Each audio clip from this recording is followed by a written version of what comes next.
Captain Claire Hayden. And this there is the next captain is Claire Bertola.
So my first connection to Naomhóga was in my childhood.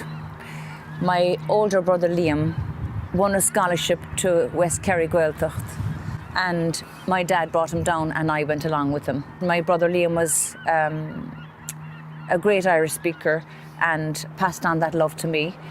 And I used to stay there then as a student.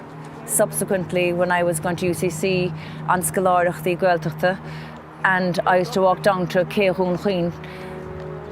A lot of the time at night time, there's a beautiful windy road down to the Naomhóga where the islanders used to go to the Blaskets, so that they used to go to the Blasket Islands from that pier, and the boats were on stands.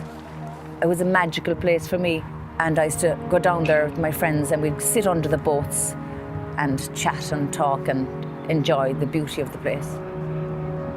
And then when I was in my 20s, I met a man called dhéanann. We used to travel around the country a lot, looking at different boats, different styles of boat, to the different codarsnacht.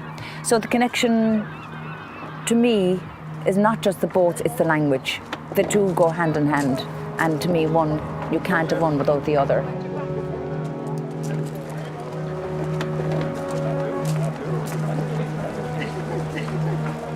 It's not just a sport to me, it's not just a pastime. For me, the boats, the Naomhóga they were a huge part of my life and my family's life. My children grew up with the boats since they were very small, and Pádraig Ódangin travelled to various parts of Ireland, and he studied the boats that were there, the different types of boats, and he learned a lot from talking to people and gathering information. It was a big thing to start that in Cork, to bring that culture to the city. And as I said again, the language for myself and Pádraig was a very important part of that.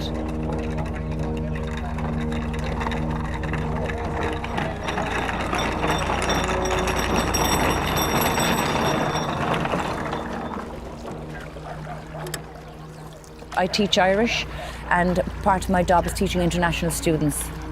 So I have students from various countries: America, Spain, Brazil, Japan, China, France, I can't remember all the different countries.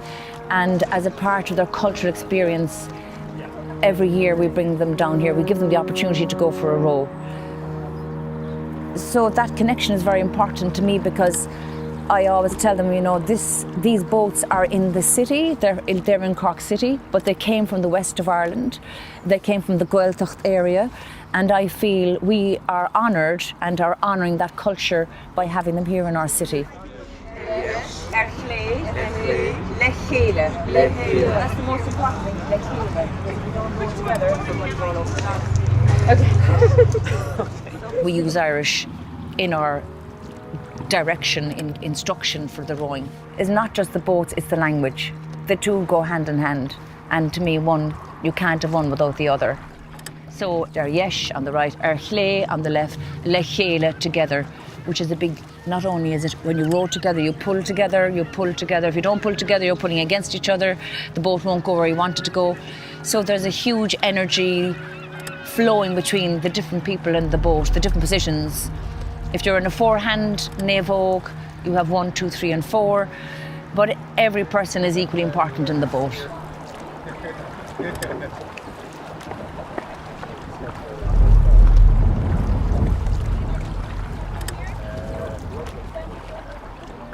I've been waiting all my life for this. I sat into the boat and just the physical act of propelling the boat and the rocking motion, right? For me, it was a spiritual moment. It just felt so natural.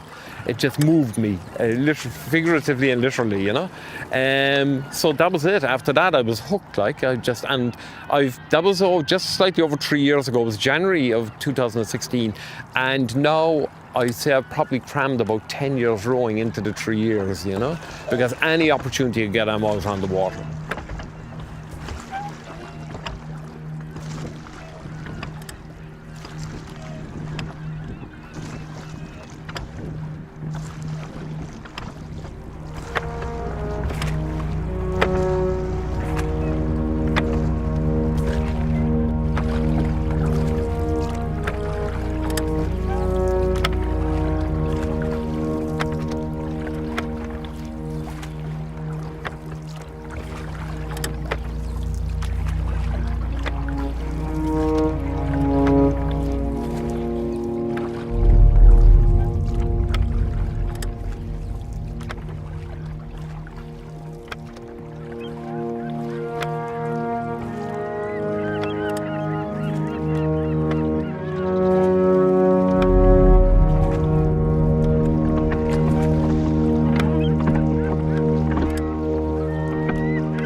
I'm in stroke position when I'm doing the steering and the captain is up the front of the boat, and we generally have the newcomers, like today now, Claire, who's on this as well.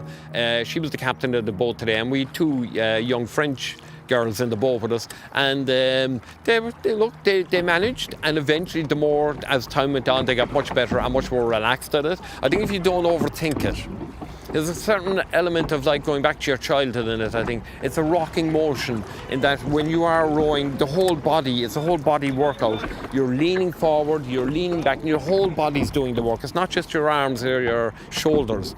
And I just think that rocking motion is something that's innate in most people. Obviously not in you, Stephen, right? But it's innate in most people. So you're leaning forward, you're leaning back, horizontally, you're leaning forward, and you get into a steady rhythm. And it's like Zen sometimes. It really is.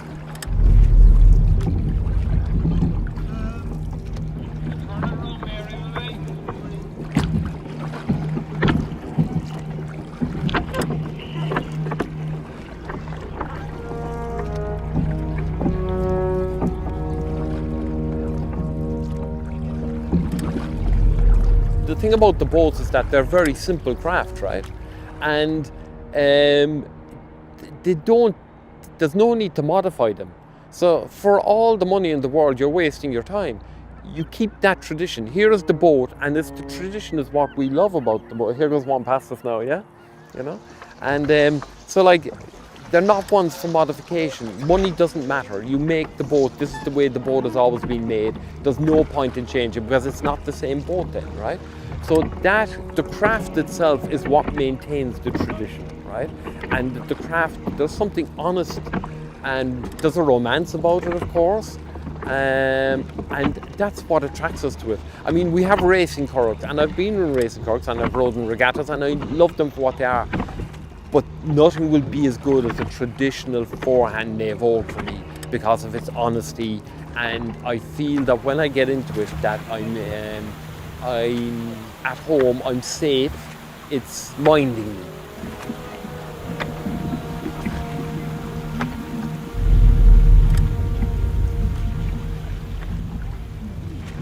You can see the work that's gone into it around you. It's visible, it's not covered with plastic. You can see the stringers where they go in and where the nails have, and you can see, you know, the gunnels the way they are, and they leak as well, you know, but like, you know, and they all have a different character. Every single one of them have, you could make the same model boat, but each of them will have their own feeling about them, you know, and sometimes it's just impossible to define what it is.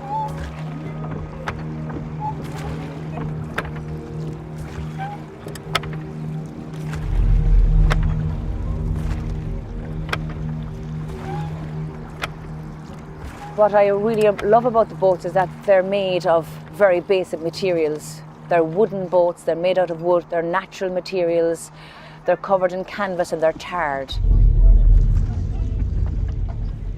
We can row these boats quite easily if you get a few people to lift them down to the water. It's in the middle of the city, and they're such a traditional, holistic, natural craft. And what I love about them is the sound of the oars, the feel of the wooden oars in my hands. My favourite time for rowing is in the morning. I come down at 7 o'clock twice a week if I can, if the weather is suitable. I can't think of a better way to start the day. I come down, meet my friends, we go for a row. Sometimes we have a chat, other times we just listen to the sound of the oars and the water. And I always think of Martin O'Donnell's poem on Trachir. And the poem goes, you know, Tolbali fawn like Madi Rava, Corachlanish, Getafchan Cloddy. The gentle lapping of the oars in the water as the curragh full of fish comes towards the pier. Now, we're not in Cork, we're not fishing here, but I just love the sound of those lines of them, and I think of them when I'm rowing in the morning.